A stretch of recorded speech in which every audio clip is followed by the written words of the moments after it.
production ito is spearheaded by Lionsgate. Tapos At yung least director... hindi Netflix. Sige. Okay. Tapos yung director niya si Destin Daniel Cretton. Currently daw, nagkakasta sila for the 3 main characters sang Team 7 na si Naruto, Sasuke at Sakura. Apparently, ang gusto natin is si Tom Holland, si Zendaya, tsaka si Ned, yung sa si Ned, yun. Yan. So sila na daw tatlo yun para sa atin. Pero yung casting for the remaining characters will happen later. So, yun. So, for people who are excited pa rin ba kayo sa Naruto live action with the news of the casting process na nangyayari ngayon? Let us know. Curious lang sa sa casting, pero kapag lumabas wala na. Si daw, si... ayusin nila. Si The Rock daw, si Sakura. Okay. Pero, Si si Killer Bee yun. Gusto ko makita yung live action yan. If ever na maganda, sana. Pero... Tsaka, buti naisip nila yung yung unang Naruto, hindi yung Shippuden. Kasi Kasi doon nag-start eh. Oo. Pero ba't yung, pala yung One Piece yun. Pati yung Bleach. Oo. Kasi ikaw napanood mo Shippuden agad eh. Kasi kami kaya yun nag-start talaga yung hinahanap ko eh. So, Oo. Yeah. Ang alam ko, pati My Hero Academia nagawa ng live action. So, Oo, pati diba? yun. Ay, Naghahanap sila ng casting din. Magwawala na naman yung mga TikTokers. dami may mga- problema doon pagka naglabas yung casting nun. Kasi mga tas high ayaw school nila. yun. Tapos pag lumabas Yao Yorozu, Ay. yung doon, Yun ang favorite na character ko doon. Yun. Ay, wag. Tsaka yung Bawal sabihin. yung Invisible, Yung Perfume? Invisible. Invisible Si- tsaka perfume. Yun. Yan, Si Midnight yung may perfume. Si Midnight. Si Mountain Tsaka Lady, yung Rabbit. Pangalan nun, si Mirko. Yeah, muscle mommy yun eh. Nasa nasa muscle bar yun sa Ikebukuro yung doon. Seryoso ba? Nandun ba siya? Yung ganong physique, death by snoo. So, comments! Napunta doon. Karamihan ng mga live action fail except for Ronnie Kenshin. Tsaka All Gintama, okay Japanese lang cast. din. Tsaka Gintama. Gintama, okay yung live action. Outlier again. Another very, very outlier na Western adaptation is yung One Piece. Hindi mo in-expect na... Actually, medyo kabado ako dun sa One Piece dun eh. Sobrang kabado ako sa One Piece dun. Dapat ba Tom Holland si Luffy? Pucha. Zendaya, si Nami na naman. Tama na. Tuwa ako sa Kay Bleach. Tom Holland.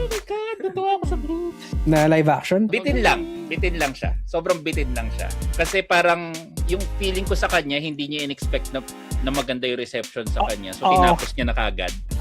Parang yung Ghost Fighter na live action. Isa pa yun. Yun. Actually, isa pang live action adaptation na maganda. Pero may napapansin kayong pattern sa mga medyo okay. Japanese sila. Yung gumawa. For sure, maayos. Hindi obvious. Hindi siya obvious. Hindi Dapat siya Medyo obvious. delikado. Sayang. Medyo Ano kayang delikado. politics nito? Very, very curious. Tayo dyan eh. For sure, may politics na ipipush ka mga. Di ako fan nung OP na live action. Okay. Actually, pero It's not for all. comparing it to other Western live action, it's Miles ahead. way Miles above. ahead. Way above standard. Yun na lang sa Hindi yata pa tingin ko. nila napanood yung Dragon Ball. Oo. Dragon Ball tsaka yung... Perfect Tsaka yung Death Note. Sobrang ganda nung Dragon Ball Evolution. Panoorin yung Wow! Dragon Ball. Tignan ko lang, di kayo ma-high blood. Naging airbending ang Kamehameha. Ay, Diyos ko, Lord. May isang manga-based adaptation. Pero si Tom Cruise ang maganda yung kinalabasan mo. Oo. Live, Die, Repeat. Parang yung Live, Die, Repeat. Yung manga, Vision Live, sa Die, manga Repeat. eh. Tapos ginawa nila si Tom Cruise yung tsaka si Emily Blunt. Maganda nga yan. Maganda yung kinalabasan Maganda yan. nun. Sobrang ganda. Natuwa ako doon sa natuwa ako sa movie. Very loosely adapted siya. Pero yung idea galing doon sa Live, Yung Die, Edge of Tomorrow. Yung unang Yun. title niya. Yun yung title ng movie pero yung manga. Live, Die, Repeat yung base. Try kong panoorin. Yun Parang maganda siya. May mecha suit sila eh. Oo, Bakit yes. maganda yun?